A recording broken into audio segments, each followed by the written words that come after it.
I want to dive into something that's pretty interesting because when you think about LSU as a team this year, it's consistent. There's 14 returning starters for this team, but there's a couple of those guys that need to fill into those voids that need to step up and do so big time for the Tigers this season. I want to call these guys that are stepping up, that need to step up, the wild card players. When you think of a wild card, you don't really know what to expect. But the wild card can be one of the best cards in games like Uno, Phase 10, games like that, right? So these wild card players are players that if they pop, if they have a great season, they can completely change the scope of what this team can do this year, what this LSU football squad can accomplish this fall. So we're going to start with a couple receivers. Brian Thomas, Kyron Lacy. Two guys that have been more auxiliary type receivers so far for LSU, both hovering around 300 yards receiving last year, combining for just over 600. But you've really got Malik Neighbors, and that's about it. Who's wide receiver 2? Who's wide receiver 3? You don't know.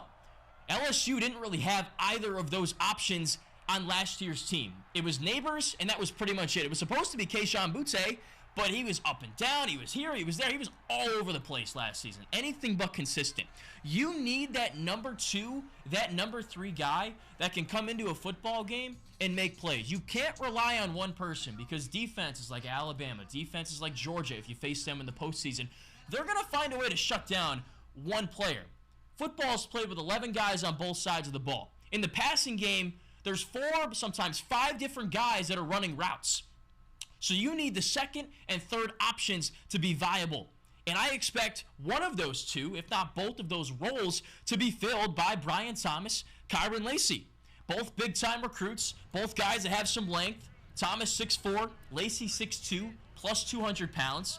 They need to be that vertical threat. I feel like what this LSU offense lacks right now is that vertical, deep, downfield passing threat. That guy that can catch a jump ball, can burn a defender on a post route, on a go route, can just make a play in the boundary. And I think that Thomas and Lacy could do that. Lacy flashed it in the spring game. Remember that one-handed snag he had? I mean, that was awesome.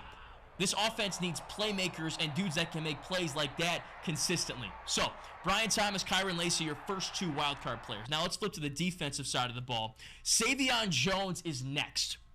D-end, coming up to his junior season, 6'6", 268, sliding into a starting role. He's projected to start on that D-line opposite Ovie Oghoufo, who we've already talked about a little bit, the Texas transfer. Now, Jones played in 11 games in his true freshman season, had 3 tackles, saw a little bit of an uptick in playing time last year, even started 3 games, 23 tackles, 4.5 sacks. So pretty good production, but can he take it to the next level? That's what I'm wondering this year about Savion Jones, because last year you had B.J. Ojulari on the one side. You didn't really have that consistent pass rush on the other side of the defensive line.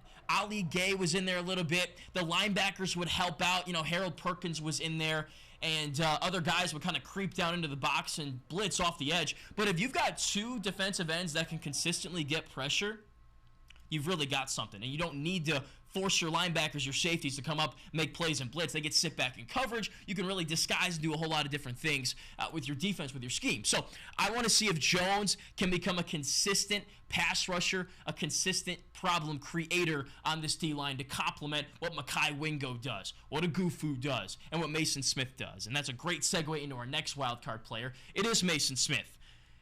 If you were to tell me that he'd be a wildcard player a couple years ago, I wouldn't have believed you. Remember, this guy was a 5-star. Every college program wanted him. But his college career, for different reasons, just hasn't panned out the way that most of us probably expected it to. He played a couple of games in his freshman season. He was very promising his freshman season. 4 starts, 19 tackles, got on the field, and played some big-time ball. Last year, the hype train was cruising. 100 miles an hour. You get to that season opener. Everybody's expecting big things from Smith. And he goes down early in the game with an injury when he was celebrating a play. Now, you can't blame him for that at all. Guys just celebrating. I mean, how many of us have jumped up in the air in joy or sometimes in sadness and, landed and not injured ourselves? I mean, it just doesn't happen. When you jump up in the air, you just celebrate. You're in the moment. He did not expect to get injured. And it was too bad because I'm sure if you asked him, hey, do you regret that decision? He'd probably say yes. But anyways, he rehabbed, he's recovered, he's back, he's been practicing, and he's back. Mason Smith, again, big-time elite recruit. Big dude.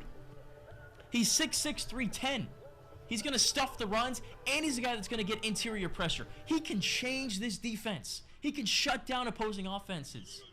Can he come back from that injury, though, and play at the level that he was in high school, that had him be a 5-star recruit, and that had everybody so excited about him 2 years ago? That's the question for Mason Smith. He's a wild card. Round out with this. Free safety, Major Burns. 6'2", 190.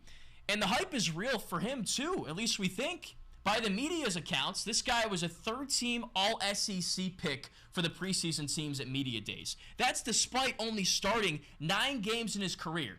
4 last year, did have 38 tackles, was a pretty big piece of this LSU defense, but he hasn't, again, been that consistent starter, that consistent presence in the LSU secondary. So can he take on that lion's share of the tackles, of the snaps, of the coverages, of the leadership in that secondary and perform at the level that people think he can?